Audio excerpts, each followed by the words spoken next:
ବିଜେଡିରେ ଯୋଗଦେଲେ ପୂର୍ବତନ ବ୍ଲକ ଅଧ୍ୟକ୍ଷ ଜିବେଶ ପଣ୍ଡା। ମୁଖ୍ୟମନ୍ତ୍ରୀଙ୍କ ନୀତି ଆଦର୍ଶ ଓ ସୁଶାସନରେ ଅନୁପ୍ରାଣିତ ହୋଇ ବିଜୁ ଜନତା ଦଳରେ ଆଜି କଳାହାଣ୍ଡି ଜିଲ୍ଲା ନର୍ଲା ନିର୍ବାଚନ ମଣ୍ଡଳୀର ଶହ ଶହ ବିଜେପି ଓ କଂଗ୍ରେସ କର୍ମୀ ଭବାନୀପାଟଣାସ୍ଥିତ ଏକ ହୋଟେଲରେ ଅନୁଷ୍ଠିତ ମିଶ୍ରଣ ପର୍ବ କାର୍ଯ୍ୟକ୍ରମରେ ଯୋଗଦେଇ ବିଜେଡିରେ ସାମିଲ ହୋଇଛନ୍ତି। ନର୍ଲା ନିର୍ବାଚନ ମଣ୍ଡଳୀ ମଦନପୁର ରାମପୁରର ପୂର୍ବତନ ବ୍ଲକ ଅଧ୍ୟକ୍ଷ ତଥା ଟାଣୁଆ ନେତା ଜିବେଶ ପଣ୍ଡା ଆଜି ବିଧିବଦ୍ଧ ଭାବରେ ଜିଲ୍ଲା ବିଜେଡି ପର୍ଯ୍ୟବେକ୍ଷକ ପ୍ରଣବ କୁମାର ବଳବନ୍ତ ରାୟ ଏବଂ ରାଜ୍ୟସଭା ସାଂସଦ ସୁଜିତ କୁମାରଙ୍କ ଉପସ୍ଥିତିରେ ବିଜେଡିରେ ଯୋଗ ଦେଇଛନ୍ତି। ଜିବେଶ ପଣ୍ଡା 2017 ମସିହାରେ ସ୍ୱାଧୀନ ଭାବେ ବ୍ଲକ ଅଧ୍ୟକ୍ଷ ହୋଇଥିଲେ।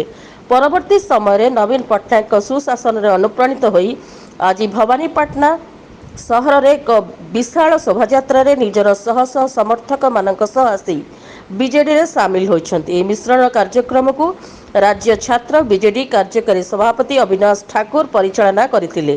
ଏହି ଅବସରରେ ପୂର୍ବତନ ଉପାଧ୍ୟକ୍ଷ ଘନ ଅରୋଡ଼ା, ତ୍ରିଲୋଚନ ବଗର୍ତ୍ତୀ, ପୂର୍ବତନ ସରପଞ୍ଚ ଟଙ୍କଧର ନାୟକ, ପୂର୍ବତନ ସମିତି ସଭ୍ୟ ମନୋଜ ପ୍ରଧାନ, ପୂର୍ବତନ ସରପଞ୍ଚ ରବି ପାତ୍ର ପ୍ରମୁଖ ଯୋଗ ଦେଇଥିଲେ। କଳାହାଣ୍ଡିରୁ ରଜନୀକାନ୍ତ ମିଶ୍ରଙ୍କ ରିପୋର୍ଟ, ରିପବ୍ଲିକ ଓଡ଼ିଶା।